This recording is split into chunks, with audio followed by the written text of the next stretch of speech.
Thank you for watching this video. Before we get started, I'd just like to shout out my channel on the side, Cable Classics.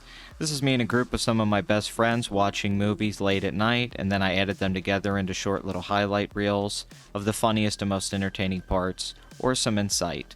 So check it out. We've done Deep Blue Sea, Roadhouse, Fear, The Howling, Excalibur, and Sylvester Stallone's Over the Top, and there's plenty more to come.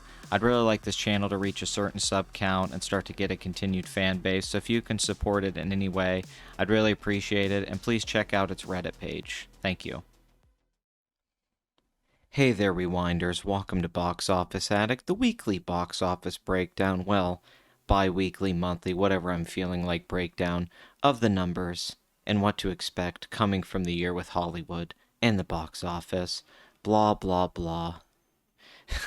Pat here, the hardest box office analysis on the internet.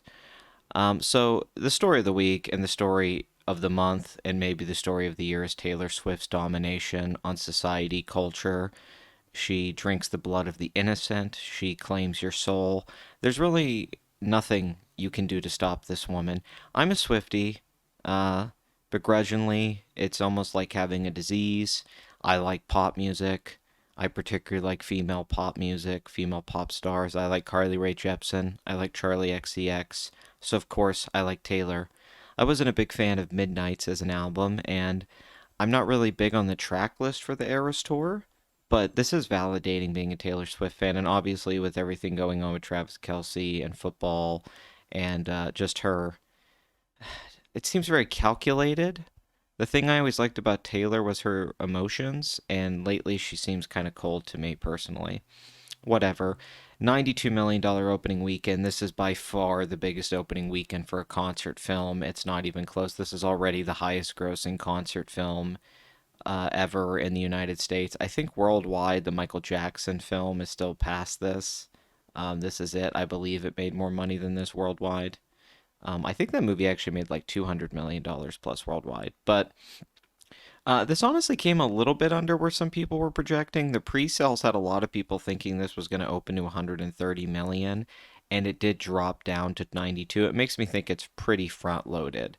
Not that these drops here are bad from 37 to a Sunday of 23 million, but you just have to think a concert film, the ticket prices, how many people going to see this are hardcore fans, and then in the second weekend or third weekend, how long this will hold up. I could be wrong, but I'm just assuming that everybody's not going to go see this movie. It's just going to be the hardcore Taylor Swift fans, and that's how you get a huge opening weekend like this. But these tickets are like $20.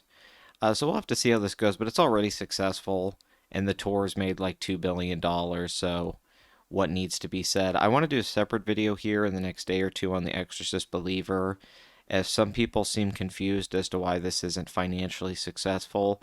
I've seen a lot of discussions on forums about this, like, well, the film only cost $30 million, but you have to consider the franchise rights of $400 million that was paid for this. So they paid $400 million for the Exorcist IP. Now that means I think they own all the Exorcist stuff, so they probably make some money off of the original movie and The Exorcist 3. I don't know if The Exorcist 2 makes anybody money or ever has.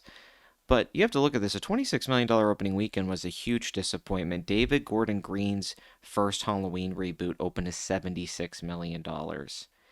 And even though that series dropped off, it still performed decently well. This opened at 26 million and is already at 44 million with steep drops, and this is not reaching 100 million. And then even the international number is $85 million. So even if you take the budget of 30 with the marketing, they haven't made their money back.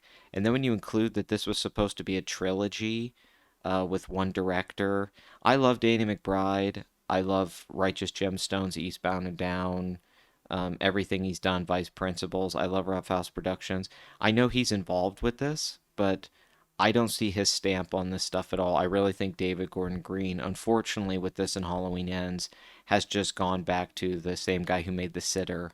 I think he's in hack mode. I don't think he knows what he's doing. I think he's lost depth of what this is. And I don't think Danny McBride's like hardly involved with the production at all at this point. So I'm just going to cut it quick here. There's some other stuff to discuss. Obviously, Saw X which I also remember last year people were telling me that Spiral wasn't a good comp and that Saw X was going to be like the Halloween reboot and be a huge hit. Well, yeah, it's made 70 million, but let's cut the crap about this being an equivalent where this was going to make 200 million dollars. The creator is doing poor business with 79 million on an 80 million dollar budget. I mean, I don't think anyone expected this to be a hit. Dumb Money is a bomb, and they keep claiming that it's a bomb because the actors couldn't promote it because of the strikes. Shut the hell up. This movie did not bomb because Seth Rogen and Paul Dano and Pete Davidson couldn't go around and do talk shows. Now, do I think that would have helped? Yes. I think it would have added a few $1 million to the box office, if not 10 million even. But you're talking about then the film making $22 million instead of 12. The reason this bombed is it was hyped up as a big Oscar movie. The reviews are decent, but not great like everyone was expecting. This story is done.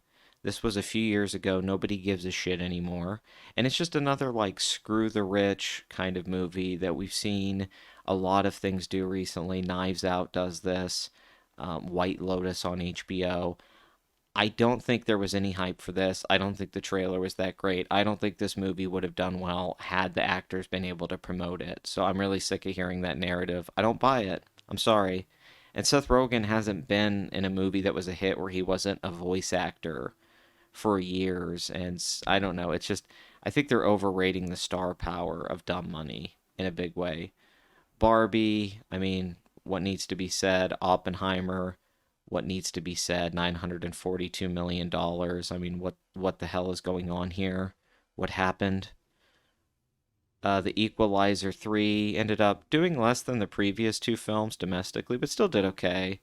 The Nun 2 is blowing The Exorcist Believer out of the water with 257 millions, which reiterates how embarrassing this is. Haunting in Venice is a bomb. There's just a lot of bombs in here, unfortunately. But hey, at least the Paw Patrol movie did good, and it's a mighty movie indeed. Anyway, Taylor Swift rules the weekend as she keeps ruling the year. And unfortunately, if you're a hater, this is a rough time for you. So you might as well just get on the train. All right, everybody, enjoy the next football game where the sports analysis and the hardcore breakdowns will only be focusing on her inside of a box watching the game. America!